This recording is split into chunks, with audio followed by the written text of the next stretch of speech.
আজকে দুপুরে রান্না করতে গিয়ে যা হলো সেটাই বলবো আপনাদের সঙ্গে। সকালে ঘুম থেকে উঠেই আমি ডাল রান্না করে নিয়েছিলাম। ডালটা রান্না করার পরে সেটা দিয়ে সবাই খেয়েছি, মানে আলুর ডাল রান্না করছিলাম। একটু ঝাল ঝাল করে আলুর ডালটা রান্না করছিলাম। সেটা দিয়ে আজকে সকালের খাবারটা খাবো।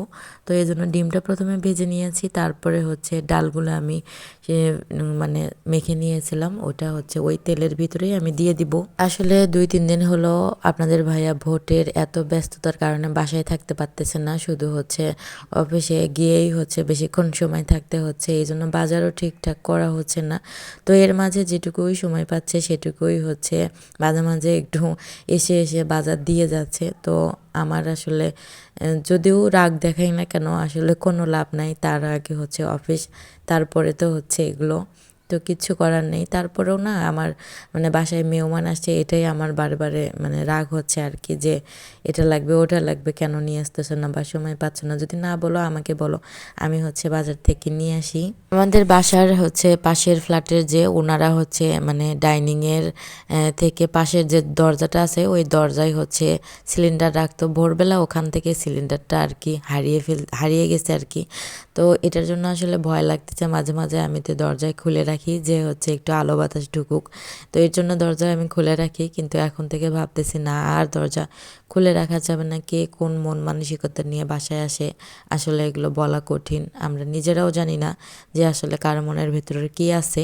বাসায় আসলে আমি আর আমার মেয়েটা সারাদিন থাকি, আর আপনাদের ভাইয়া তো থাকেই না। তো এই জন্য আসলে ভয় লাগে যে বাসায় আমরা মা মেয়ে দুজনে একা একা থাকি। সকালে ওঠার পর থেকে একটুও রেস্ট নেইনি, এত এত কাজ করতেছি, তারপরে মনে হচ্ছে কাজেরই শেষ নাই, মানে কোনো কাজের বরকত পাচ্ছি না আর কি। সব কিছুই মনে করেন যে মাথা ঘুরাচ্ছিল যে এত কাজ করতে হয় কেন। মনে হয় একটা মহিলা থাকলে কাজের, সে আমাকে একটু হলেও হেল্প করতো। কিন্তু আসলে এখানে কোনো অপশন নাই যে এরকম মহিলা নিয়ে কাজ করার। আমিও অনেক খুঁজছিলাম যে 1 ঘন্টার জন্য হলেও 2-1 দিন পর পর যদি একটু করে দিত তাহলে একটু আমার জন্য ভালো হতো। আসলে ওরকমটা নাই, আমি অনেক খোঁজাখুঁজি করছি।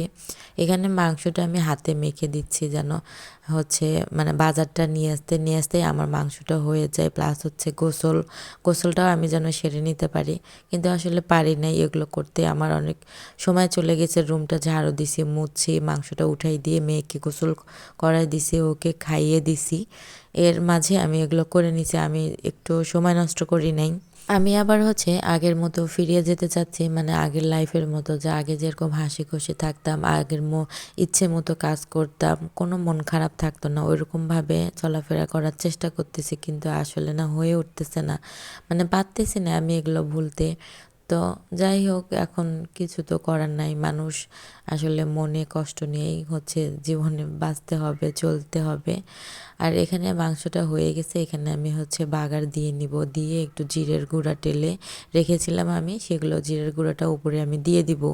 হাতের কাছে যদি বাটা ঘষা সব থাকে তাহলে তো রান্না করতে অনেক অনেক সুবিধা হয়, মানে কোনো কষ্টই হয় না। এগুলো যদি আসলে মশলাগুলো ব্লেন্ড করে রাখাই, এগুলোই আসলে অনেক কষ্টকর। এগুলো রেডি করে রাখাই আসলে অনেক কষ্টকর। যদি রাখা যায় একটু তাহলে এই যে রান্না করতে অনেক সুবিধা হয়। আমার সব বাটা ঘষা ছিল, এই জন্য আমি চট করে মাংসটা উঠাই দিতে পারছিলাম আর কি। আজকের আসলে রান্নাগুলো অনেক সবগুলোই মজার ছিল। গরুর মাংস, মাছ ভুনা করছিলাম, সেগুলো মজা হয়েছিল। আর আমার না রান্না করতে করতে গ্যাস শেষ হয়ে গেছে। এটা আসলে আমার খুবই বিরক্ত লাগছে, যেহেতু বাসায় মেহমান আসছে, গ্যাস শেষ হয়ে গেলে কী অবস্থা হবে বলেন। তো পোলাওটা রান্না হয়ে গেছে, মাছ ভুনা হয়ে গেছে, আর গরুর মাংসটা তো আমি আগেই রান্না করে ফেলছি। বেগুনগুলো কেটে রাখছিলাম, সেই বেগুনগুলো আমার আসলে ভাজা হয়নি, ওগুলো আমি ওইভাবেই এখন অবধি রেখে দিয়েছি। তো যাই হোক, এগুলো না আসলে আমার এখানে গ্যাসের খোঁজ করছিল যে গ্যাসটা যদি নিয়ে আসা যায়। এখানে এমন অবস্থা, গ্যাসের সিলিন্ডারই নাই। মানে আমাদের তো যমুনা সিলিন্ডার ইউজ করি, তো যমুনা সিলিন্ডার এখানে আসলে নাই, বা গ্যাসই পাওয়া যাচ্ছে না। যদি নিতে হয় অন্য কোনো সিলিন্ডার নিতে হবে, সেটার বোতল সহ সিলিন্ডারটা নিতে হবে। তো গ্যাস সহ সিলিন্ডারটা সহ এভাবে নিতে হবে। তো আমি বললাম থাক আপাতত চলুক ২-১ দিন ভোটটা পার হয়ে যাক, তারপরে দেখা যাক কী অবস্থা হয়, তখন নিব। না হলে তখন একটা বাধ্য হয়ে নিতেই হবে। আর আমার ইলেকট্রিক চুলা আছে কিন্তু সেটার আবার ফ্রাই প্যান নাই। এজন্যই আসলে অনেক কষ্ট হচ্ছিল। যদি ফ্রাই প্যানটা থাকতো কিনা তাহলে হচ্ছে গ্যাস নিয়ে অত চিন্তা করতাম না। এখানে আমার মাছ ভুনাটা হয়ে গেছে প্রায় শেষের পথেই। আমি তো ভাবছিলাম যে হচ্ছে ভোটের দিন ইন্টারনেট থাকবে না। তো এজন্য একটু ইয়েতে ছিলাম যে হোক একটা দিন একটু রিল্যাক্সে থাকি। তো দেখলাম না ইন্টারনেট হচ্ছে যায় নাই, আছেই। তো এজন্য ভাবলাম যে একটু তাড়াহুড়ো করে ভয়েসটা দিয়ে হচ্ছে ভিডিওটা দিয়ে দেই। না হলে আবার ভিডিও দেওয়াও হবে না।